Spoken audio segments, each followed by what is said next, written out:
Metal Jesus here, and I'm back again with Carlos. Hello again. Now, you are here to help me with another 8 hidden gems for the TurboGrafx. I sure am. TurboGrafx is one of my favorite systems ever. Oh my god, it's gonna be so awesome because I just recently started collecting for the system, so I need the help. Hey, I'm here to help. There's plenty of games, and there's 8 more, actually, right now. Let's do it. Let's take a look.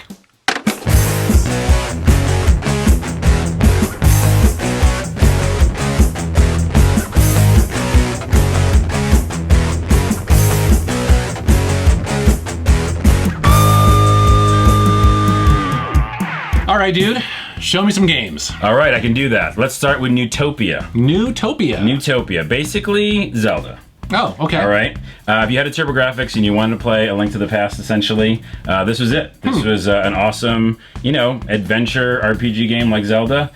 Nothing, fancy about it. Pretty much copying. Yeah. But you didn't mind. I didn't care because, I had a TurboGrafx. Yeah. And I wanted to play a Zelda-y type game, Yeah. so it was great. Yeah, I mean, most kids didn't own every system back then, right? Yep. And and honestly, as a collector, I think it's kind of cool now going back that not every game is released on every system. Yeah, I mean, yeah. It makes it really fun to collect for, I think. Do you remember those days? Yeah, I know. Well, exclusivity? Yeah, I know. So much different than now, right? Yeah, yeah. And so they actually made a second game, Newtopia 2. Okay. So basically more of the same. The first one you were the kid, and then the second one... Oh, wait, the first one you were the father, the second one you were the kid going after to find the father. Oh, okay. Not really a deep story. Yeah. But essentially, it was more of the same. It was great. So Neutopia 1 and 2, definitely picks for the TurboGrafx. Okay, cool.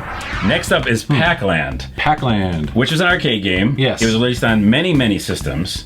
This was probably one of the best versions of Pac-Land. It's a weird game. You think of Pac-Man, you think of the dots and the mazes. Yeah. This is a platforming game. Now, was this based on the... I know there was a cartoon series that was kind of like where he wore the hat. Yeah, it looks similar to that. I think this one came out before the cartoon. Okay. Because, again, it was on a lot of older systems. That being said, it's a really unusual game. There's a lot of weird little secrets in it. It feels like Super Mario Brothers in that way. You can push the pipes sometimes that are there, like a fire hydrant, or push these different walls, and power-ups and items will come out. And then what's interesting is you can get power pellets like Pac-Man, and when you get them, you got to go try to find the ghosts in level and eat them up just like in Pac-Man. Yeah. But it's a platformer, so you're jumping to get them. That's cool. The best part of the game, I think, is that there's these special shoes in the game, and it lets you double jump, but like triple and quadruple jump. You can just seems like jump in the air for as much as you want. And that makes the control a lot better, having those shoes. All right, Time Cruise is next. It's a futuristic pinball game, similar to Alien Crush we talked about last episode. It's pretty much just a fun pinball game that has sci-fi in it. Okay. The boards are very complex, actually. Oh, really? Yeah, lots of things going on, lots of things to see. The graphics, again, for the time were really great. But I think this was only released in Japan.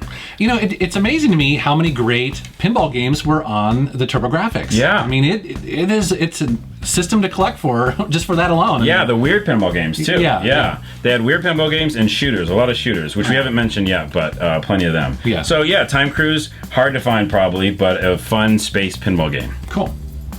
Kadash is one of my favorite games on this list. Very unusual because it's a 2-player RPG, but the side-scroller. Okay. So think Altered Beast kind of in that way, or Legendary Axe, which by the way is not mentioned on this list, but also a very good game for TurboGrafx. Okay. And you're leveling up a little. It's RPG-ish. Yeah. RPG light. RPG light, super light. But it was fun that you could do co-op stuff and side-scrolling. Think Zelda 2. Okay. Very similar to that. Kadash, hard to find as well, but a good one for TurboGrafx. Okay.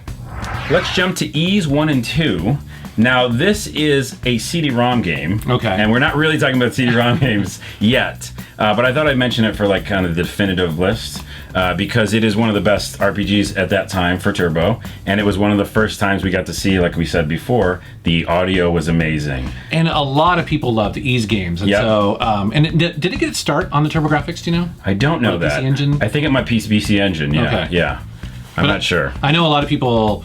this is where they got into RPGs. So like a lot of people at the time, either had Final Fantasy or maybe Ys, right? Yeah, and it was bigger in Japan, I think. The combat was a little weird, but again, it was just this game you had to have. And when you had the CD-ROM unit, you were like, that's the one I'm going to get probably. Yeah. It was kind of Skyrim-y in that way, and the fact that it felt really epic. Okay. You know, it wasn't that game, obviously. But yeah, it was pretty cool. Cool. Next up is Veigues Tactical Gladiator. Based on that, on how you spell it, I don't even know. It's like Veigues. What do you think? Yeah. Veigues? I don't know. No. You're basically a robot, and you have upgradable parts. It's kind of a shooter because it's side-scrolling, but you're really a big character on the screen. Is a big sprite. A lot of things back in the day, especially TurboGrafx and the 16-bit era, was about how big the sprites could be. Yeah, totally. Like, it's so big. Yeah. Has so many moving parts. Yeah. I remember China Warrior is not on this list because it's not that good of a game, but it was a really big character going left to right and punching things. So this one, you're going left to right, you're shooting things, you're jumping around, you have one arm that's kind of a power punch arm, so it's kind of a super mechanical arm that punches really hard, and then you have shooting mechanics. So, and you would upgrade your robot guy between the levels and stuff. So yeah, I think it's a good one for the uniqueness of it. Yeah. The fact that you're a big sprite and you are a robot, so it's cool. That's cool. Okay, next up is the Order of the Griffin, Dungeons & Dragons. Which is a game I've bought and haven't opened yet. It even still has my little price tag on it. It sure $15 does. for it. $15 is good for this, too. Yeah, I thought, although, it's missing the CD case, so it's like, That's right, you don't normally get something that would just be like this. You need the whole components. I know. Well, anyways. But I heard it's good. It's great. I mean, did you play these? Of course, you played like the gold box games we were talking about. Yes. The PC games that were really popular in the 90s were turn-based-y Dungeons & Dragons based games. Pool of Radiance, Silverblade, all those games I loved, right? They're great. So it's the same kind of mechanics, the same thing, but for your TurboGrafx. That's awesome. Yeah, so if you wanted to get into that world and your friend had the PC and you didn't, you're like, well, I also got Order of the Griffin Dungeons and you can get it on PC. Neater. So it plays, like those games did, a very turn-based strategy game. But it's great to have it in TurboGrafx. Oh, totally. And last but not least at all. Let me just say that this is a funny one because it's a tennis RPG. That's right. That's right. There's two reasons why I love this game. I'll give you both of them. The first one is that it's that. So it's a tennis game. Similar to a lot of tennis games that came out, the graphics don't look anything special at all. But it had this first player mode where you went through a LAN, like Final Fantasy, and you fought other tennis people to upgrade your tennis racket and your shirt and your shoes. How do you, no, upgrading your tennis racket, you're not getting one with spikes and stuff like that. No, that'd been cooler. Yeah, totally. So you cruise around like a town or like a country club or something? Or? Well, there's a town, and the country club is funny.